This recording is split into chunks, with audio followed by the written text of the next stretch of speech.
Welcome to Doing Marketing Differently. I'm Kathleen Celmins. I'm your host. I'm the CEO and co-founder of Amplified Now, a marketing and content marketing agency for entrepreneurs. With me today, I have Ethan. Ethan, would you like to introduce yourself and your business? Absolutely. My name is Ethan Turner, and I am the executive director of Moi Fragrances. We're a bespoke perfume house where we build custom-made fragrances, completely personalized for our clients. We do it on a subscription. So every 90 days, you get a brand new fragrance built for you. The kind of hitch is that if someone wants to try your unique fragrance, you can actually earn a commission for that as well. Cool. So full disclosure, I am one of Ethan's customers. I found him on Twitter doing cool things in the local Phoenix community. So how'd you get started? I started off actually in the restaurant industry. So I was a sommelier. I worked about 10 years, almost a decade in restaurants. In my last 3 years, I was a som.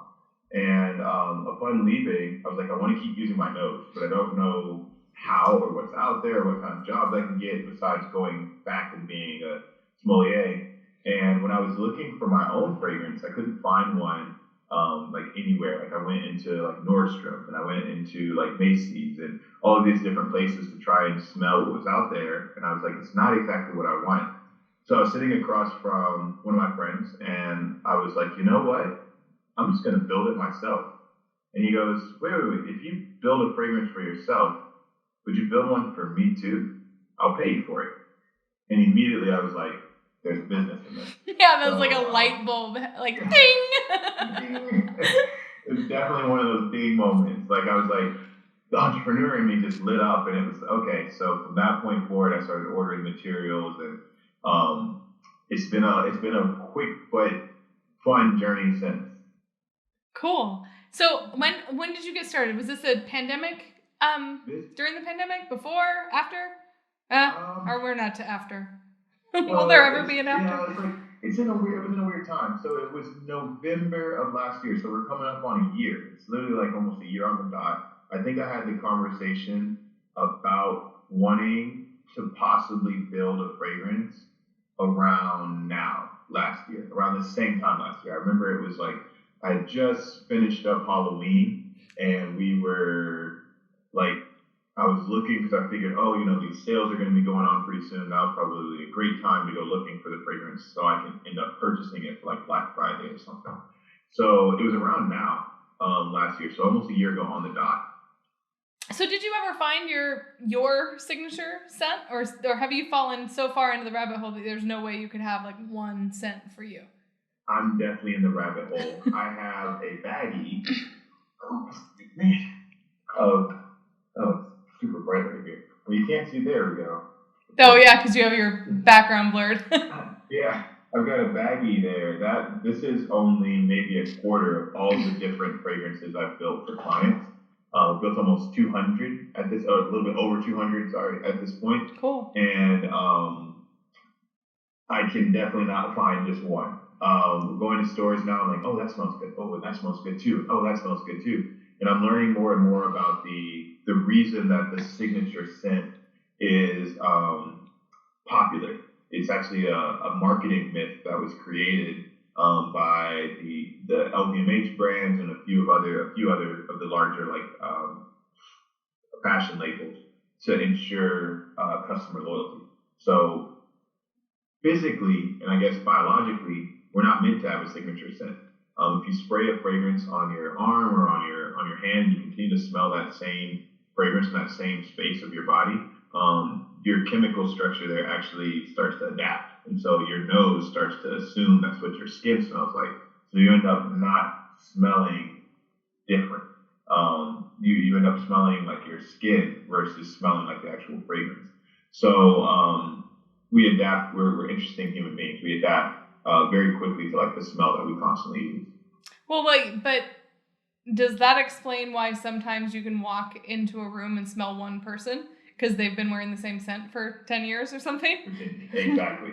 So if you want to have a signature scent I think what's interesting is I guess I wear fragrances for me is another thing, and that's something I'm learning is there's different reasons everyone wears stuff.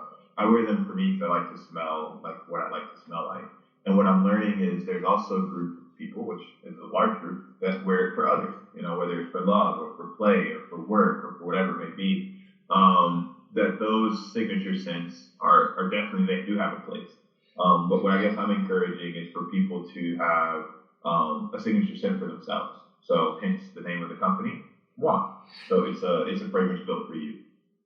And do you think to your point about signature scents, do you think that people should be wearing the same thing in the winter as they are in the summer?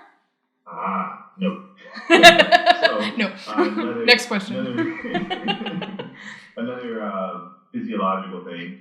Our nose opens and closes, so all of our orifices, any holes in your body, open and close during the summer and the winter. So in the summertime, your nose actually opens up. The heat opens up our pores, and we're able to smell things that are a little bit more citrusy, a little bit more floral, things that might be a bit more aromatic or herbal. That comes from a little bit of like our hunter-gatherer ancestry as well. So during the spring and the summer, we would go out, we would find berries, we would, harvest different things and grow. And then during the winter is when we had to hunt because there was no gathering. So your nose actually closes, and when it closes during the winter, you're actually able to smell musky smells, some more animalic smells. You're able to smell deeper things like chocolate, mushrooms. So you were able to like put your nose to the ground in the winter and smell like deep down in the earth where certain roots were. So those different deeper notes smell better for us in the winter. You're able to actually smell them a lot better in the winter, and then in the summer, more citrus and bright and fresh things are better to wear. So cool. Definitely giving some variance to your fragrances is important. Cool. So I have a question. After about a year, you've fulfilled more than 200 orders. What has been your best method of bringing in new business? That's interesting. I'd say right now, PR has been the biggest thing for me. And how do you define PR? Because that can be a widely variant definition. So I've never paid a single person to review any of my fragrances. I may have given them a fragrance like for free or custom built something for free, but I've never actually paid anyone to do any like advertisement other than like a Facebook ad or something like that.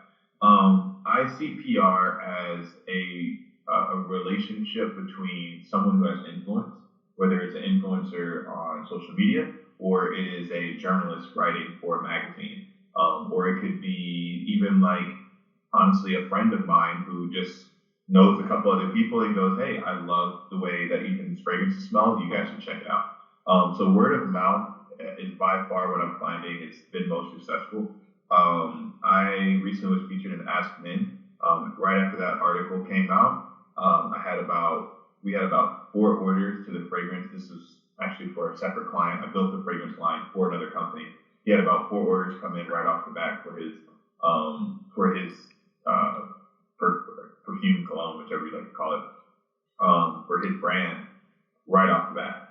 For me, I just did a live stream with probably the most, if not the second most. I don't want to beat him down, but he might not be the most, but he's definitely top 3 influential perfume reviewer in maybe the world right now. And that was super big for me. And right after getting off of the live stream with him, I had 4 orders come in.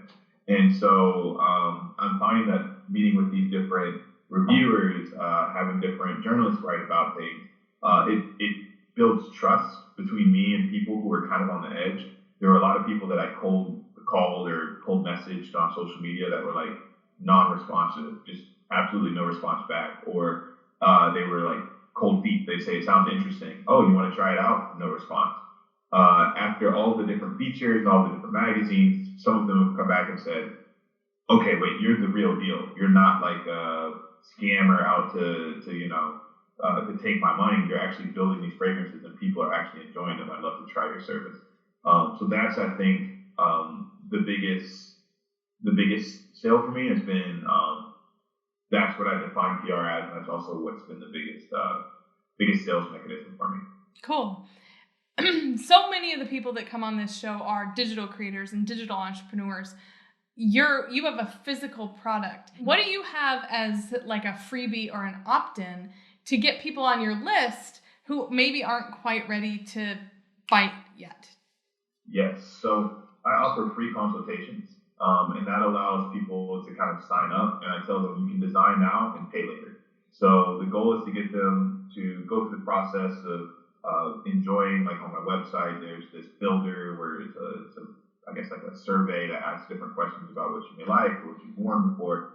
And then once you finish building that, you set up the time to meet with me to actually figure out what notes or what ingredients we're going to use in your fragrance. After that session, normally I offer people either the subscription, which is $80 every 90 days, or one of my new offerings now is the one-off, which is $120, just a one-time just sale. What I told people is, hey, if you design, you don't have to pay right now. I have your formula on file. You can pay in 3 weeks, you can pay in 4 weeks, you can pay next year if you want. But at least I have your unique formula on file so that it's kind of like reserved for you. I have yet to build 2 of the same fragrances. I've yet to use the exact same ingredients even on 2 different fragrances. So it is very much like unique to that person. And so I think people get excited about knowing I have my signature fragrance on reserve, and now I can purchase it later. So that's kind of what I've done. And I have 2 clients that are on like a pay later thing right now, and most of them will pick kind of like, I want to do the one-off, but I want to pay for the one-off in, like right now it's like in November. So give me till November 3rd. Or one guy ordered 2 weeks ago, goes, give me till November 1st, and I'll be able to do it then. So.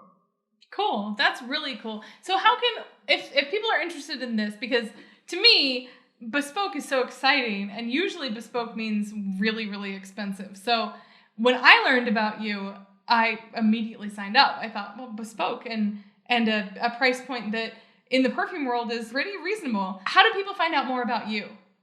Yes. So you can find out more at moifragrances.com. That's moifragrances.com. You can also follow us on Instagram at moifragrances. That's our new Twitter. That's also on our Facebook.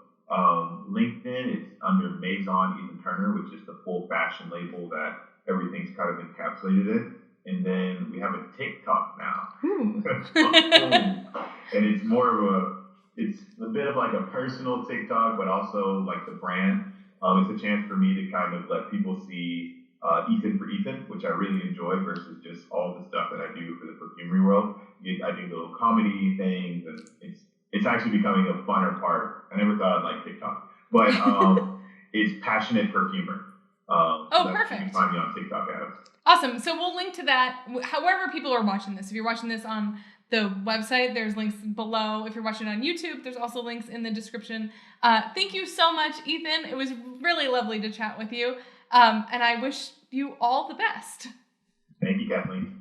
I appreciate you having me on.